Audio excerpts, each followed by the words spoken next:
Ya, baik. Terima kasih Pak untuk ilmu yang telah dibagikan kepada kami semua dan khususnya peserta Peljam yang akan makin membekali kami untuk melayani jemaat. Baik. Seperti yang telah saya sebutkan teman-teman, bahwa kalau masih ada waktu tersisa, kita akan masuk dalam sesi pertanyaan. Dan pada saat ini masih ada waktu 30 menit, jadi dipersilahkan kepada teman-teman yang ingin bertanya untuk menyampaikan pertanyaannya. Silakan.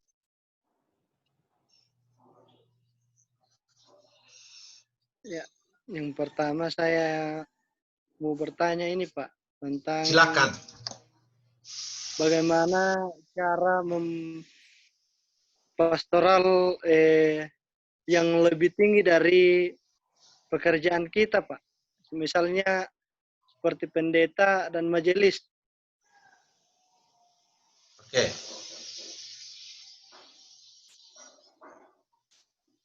Cukup?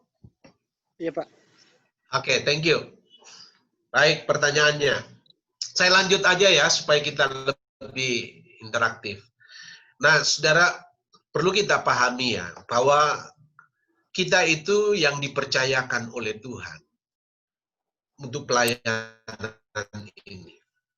Jadi kita itu mesti sadar juga bahwa siapapun di depan kita ini, bukan kita sok tahu ya, tetapi kepada kita lah privilege ini, kepada kita lah hak istimewa ini dipercayakan.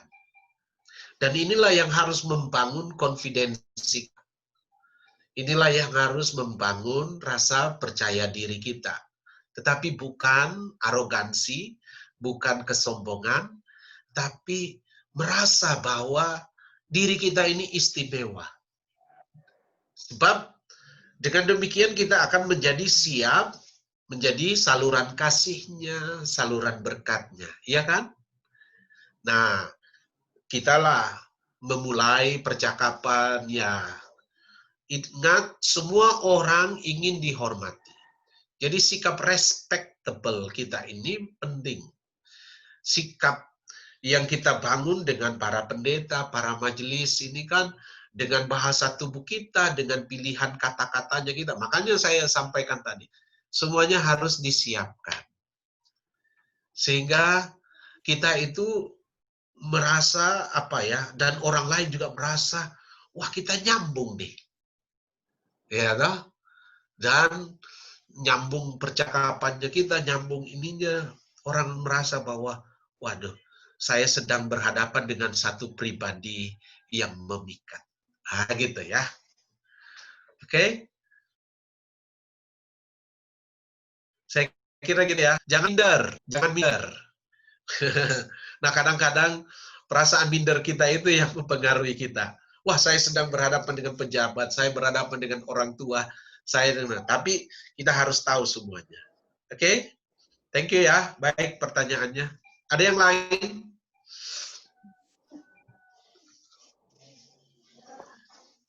Baik.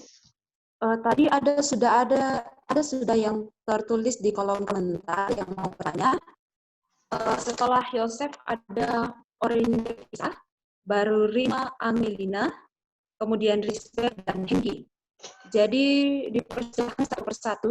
Jika masih ada nanti waktu untuk menjawab semuanya, akan menjadi satu keuntungan bagi kita. Jadi yang selanjutnya yaitu Orlin Devisa.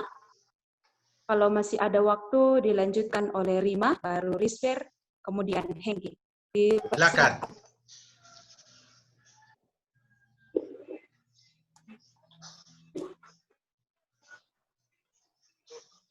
Ayo.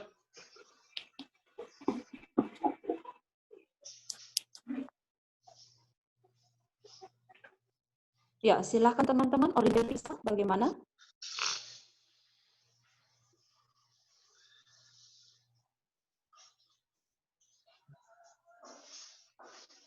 Kalau Orlin Devisa tidak ada, silahkan Rima.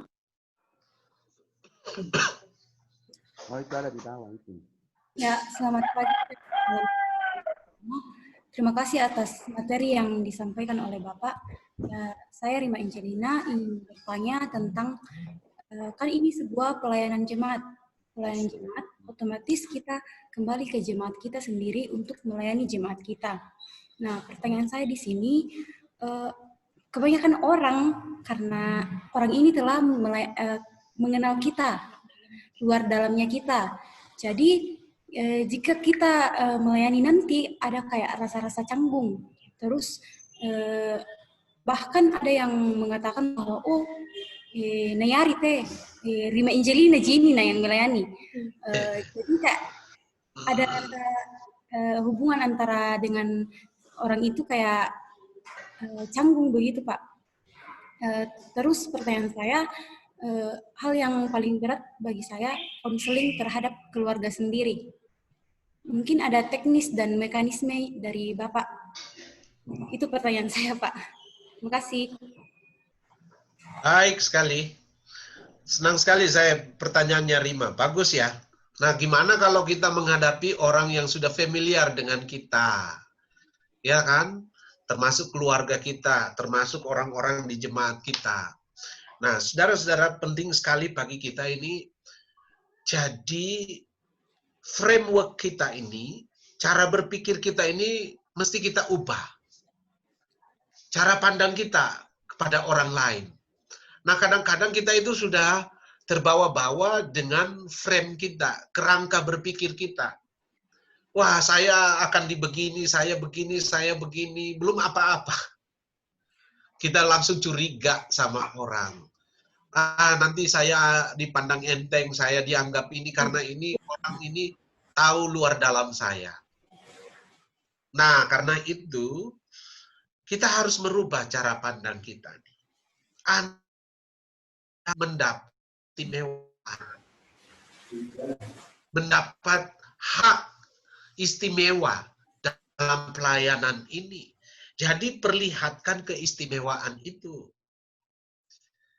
Jadilah orang-orang yang istimewa gitu. Jangan menjadi orang yang meskipun pribadi kita ini sekarang ini masih tetap Rima gitu. Orang lihat, Rima. Kan orang kan, Rima Ji. Misalnya gitu, toh Rima.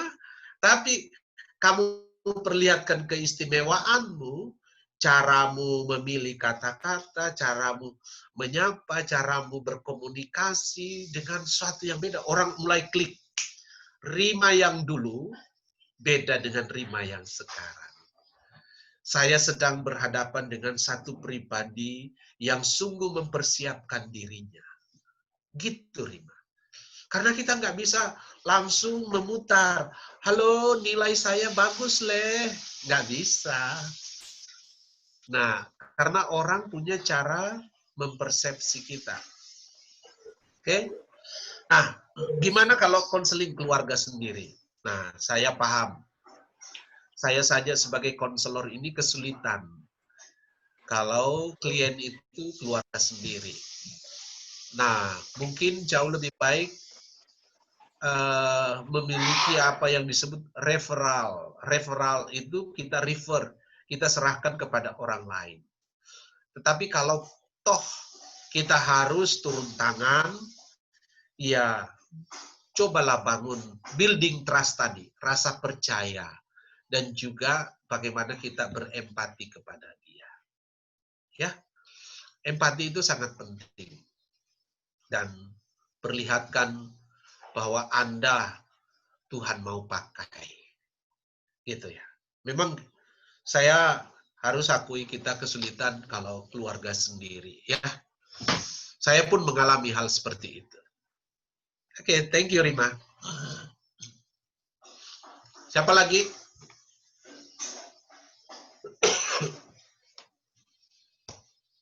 Ya, terima kasih untuk jawaban bagi penanya kedua.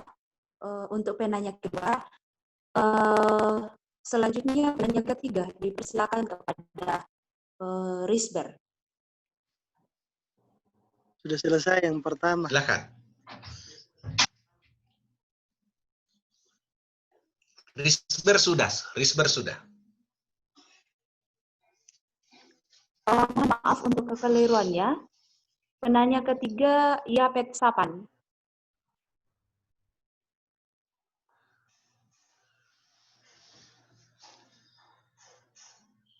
Gimana ya, Pep?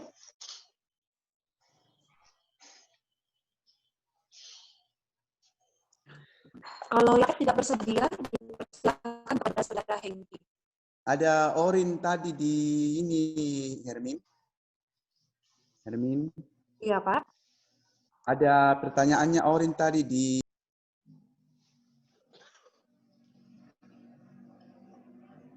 kolom komentar.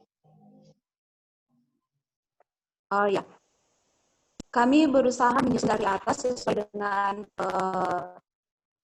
komentarnya di kolom chat. Tapi kalau ini tidak bersedia, dipersilakan kepada Orin Devisa. Silakan. Dipersilakan kepada saudari Orin Devisa.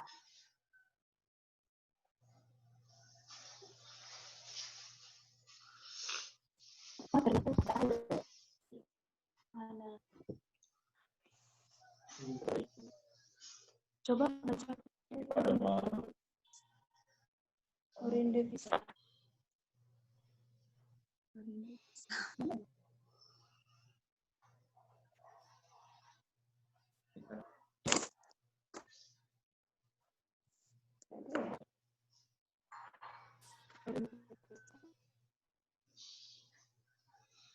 Oh ya, rupanya pertanyaan dari Orin Devisa sudah ada tertulis di kolom komentar. Pertanyaannya begini. Kadang-kadang ada orang yang terpengaruh saat ada seseorang yang curhat. Lalu bagaimana untuk mengatasi hal seperti ini? ya. Ya, itu pertanyaan dari saudari Orin. Oke. Ini ya. Jadi counseling itu bukan berarti kita nggak bisa nangis dengan orang. Jadi mesti kita pahami nangisnya kita kalau misalnya orang itu menceritakan, lantas kita terharu. Kita harus bedakan, ini bukan simpati, tetapi kita sedang berempati. Nah, simpati itu kan saya sebutkan tadi, waduh, akhirnya kita memihak ke dia gitu. Misalnya dia keluhkan, suamiku begitu, macam-macam gitu. Langsung kurang ngajar memang tong itu suami gitu, macam-macam gitu. Nah itu kita memberikan simpati begitu, sambil kita nangis-nangis. Tetapi ketika kita terharu, memberikan empati, waduh, kita merasa, waduh, betapa beratnya hidup ini ya. Kita itu mengungkapkan gitu ya. Saya bisa mencoba memahami beratnya hidup yang kamu hadapi. Waduh, tidak mudah ya. Nah mungkin kita bisa juga terharu, kita bisa juga menangis. Nah itu empati. Jadi kita bukan memberikan simpati, ya. Jadi bedakan itu, simpati dengan empati. Oke? Ya. Thank you. Ya, itu jawaban untuk pertanyaan dari saudari Orin Devisa. Selanjutnya dipersilahkan kepada Angel Mandi untuk menyampaikan pertanyaannya. Dipersilahkan.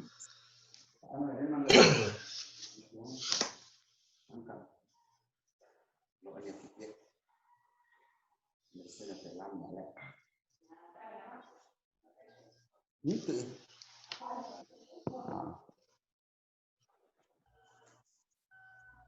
Bagaimana Silakan. saudari Angel Mandi?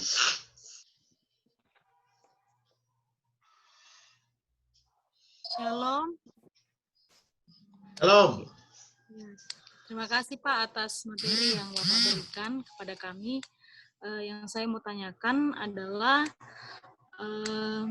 banyak teman-teman dalam pelayanan jemaat sekarang, banyak yang di masa-masa sekarang karena pelayanan jemaatnya di klasis masing-masing, dan banyak di antara teman-teman bilang karena kebanyakan kita langsung dinaikkan mimbar.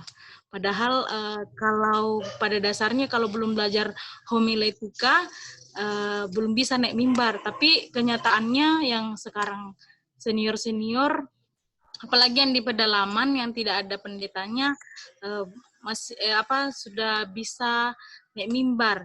Nah, terus bagaimana apa yang kami katakan, yang saya mau tanyakan di sini, Pak, apa respon kita kepada majelis ketika yang tidak ada pendetanya, baru kita yang disuruh naik mimbar? Terima kasih. Baik ya. Tentu kita ini sebagai orang-orang yang dipersepsi mendapat penilaian khusus dari jemaat bahwa kita ini sedang mempersiapkan diri sebagai hamba Tuhan. Ya tentu mereka itu punya persepsi tersendiri terhadap kita. Pandangan tersendiri terhadap kita. Sadar atau tidak, mereka itu serta-merta menyebut kita pendeta, padahal kita belum pendeta.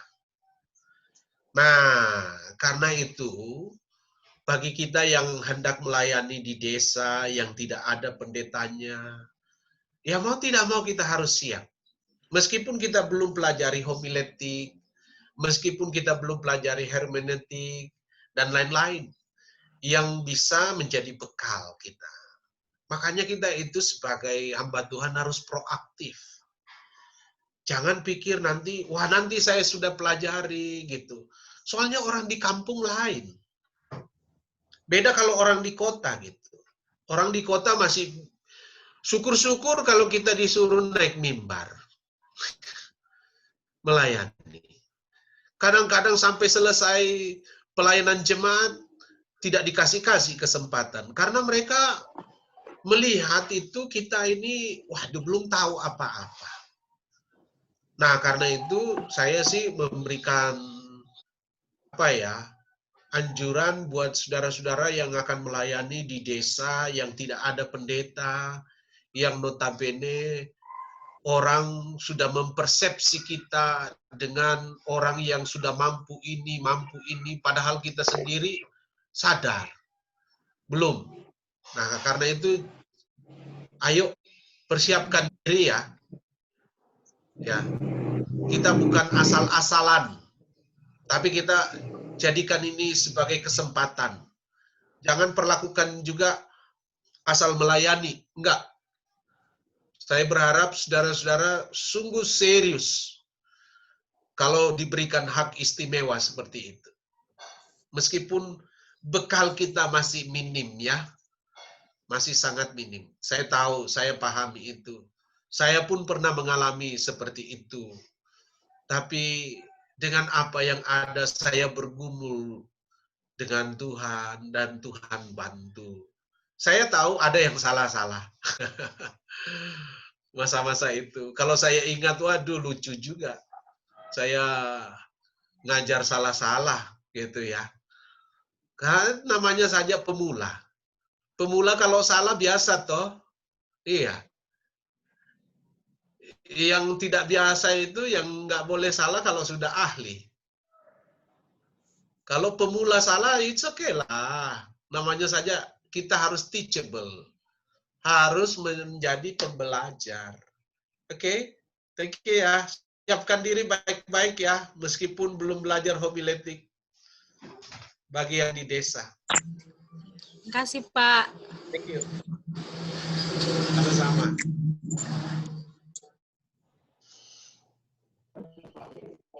Oh, baik. Itu untuk pertanyaan pertama. Terima kasih untuk jawabannya. Selanjutnya ada di kolom chat, Heni Maria. Pertanyaannya begini. Saya tadi, saya mahasiswa angkatan 2018, saya mau bertanya. Jika jemaat terdapat problem yang besar, apakah kita sebagai mahasiswa praktek dapat berbincang langsung atau seperti apa? Mengingat waktu hanya 2 bulan, bagaimana sebaiknya? Pertanyaan dari saudari Heni. Aduh, saya ada trouble suara, saya putus-putus. Boleh diulang?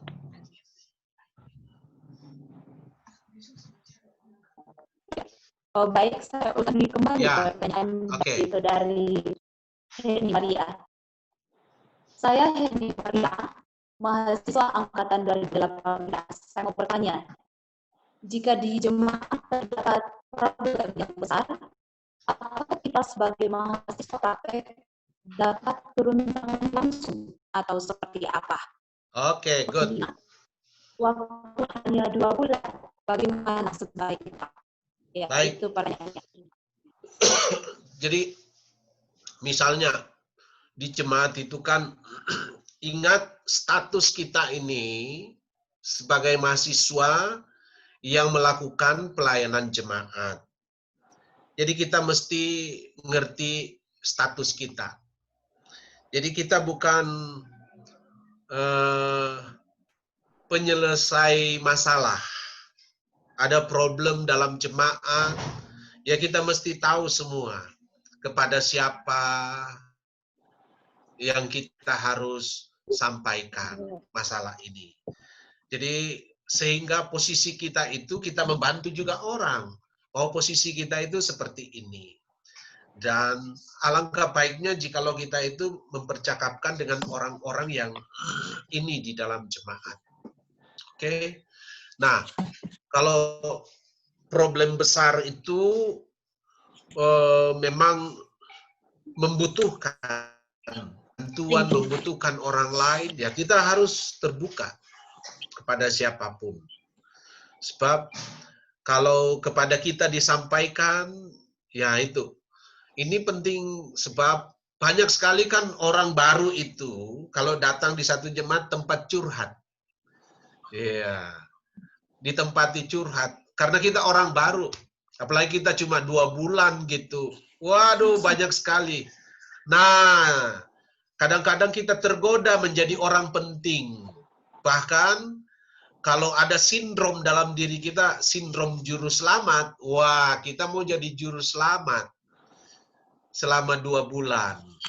Sehingga kita dobrak sana, dobrak sini, waduh, tidak menjadi berkat, justru menjadi, wah, membuat air makin keruh dalam jemaat. Jadi, pahamilah posisi kita, ya. Kita kan diberikan koridor di dalam Peljem ini yang bisa kita lakukan. Batasan-batasan mana peran kita sebagai mahasiswa yang mana.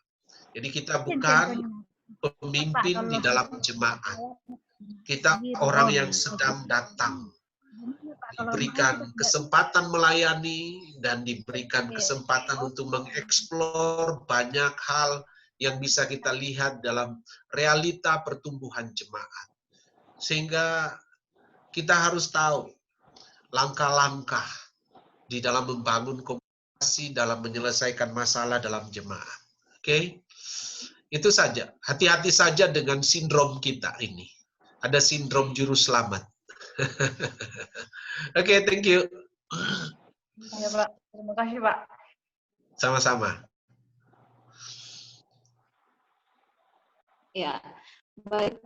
Terima kasih untuk jawabannya, Pak. Selanjutnya masih ada tadi yang memasukkan namanya untuk bertanya.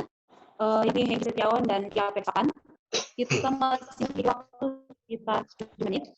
Kita menunjukkan untuk dijawab. Kami dipersilahkan kepada saudara Hengki Setiawan. Dipersilahkan.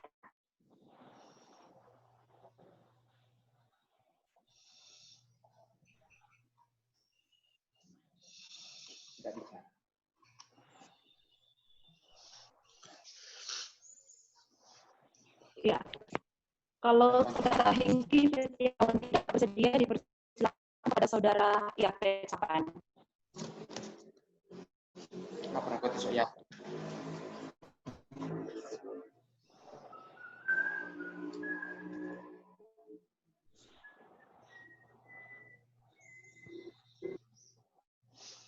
Ya, terima kasih. Saya tadi ada di kolom komentar seputaran perkunjungan. Kalau misalnya kita di lokasi Peljem, kemudian kita berkunjung, kira-kira apa saja hal-hal penting yang kita dapat kita lakukan ketika kita berkunjung? Ya, mungkin lebih kepada interaksi kita dengan orang-orang yang kita kunjungi. Ya, terima kasih. Oke, thank you pertanyaannya, ya, Fed. Nah, tadi saya udah sampaikan ya, bahwa hal yang paling penting kita berkunjung itu, orang merasa bahwa untuk dialah kita datang. Untuk dialah kita datang. Jadi, kita punya bahasa tubuh, percakapan kita itu mesti menunjukkan bahwa kita menghargai dia, kita menghormati dia. Dia adalah pribadi yang signifikan. Saya berkunjung ini oleh karena dia itu penting. Saya pikirkan.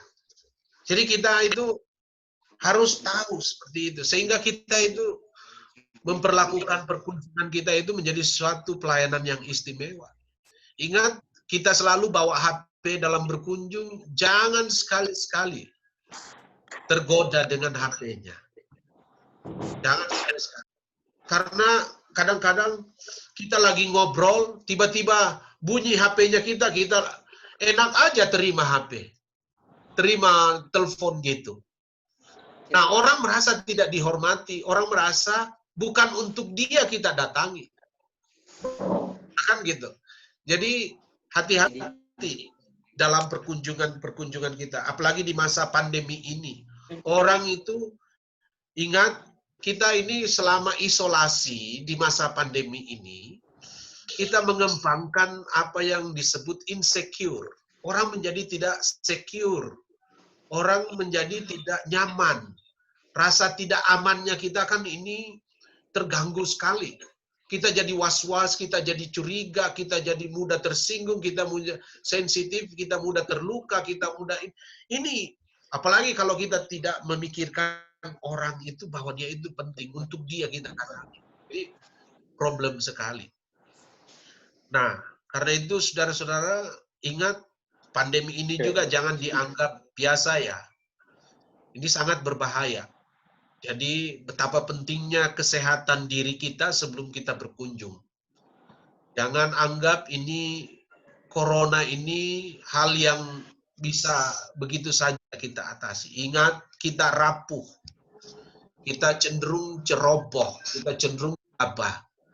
Nah, makanya saya tadi katakan dalam berkunjung itu semuanya harus disiapkan. Make sure semuanya harus sudah baik, sudah safe bagi saya dan juga bagi orang lain. Ingat protokol itu. Nah, selama kita mengikuti protokol, kita safe. Dan orang lain juga safe. Oke? Thank you ya. Sama-sama. Fokuslah dengan apa yang menjadi pergumulan orang. Terima kasih.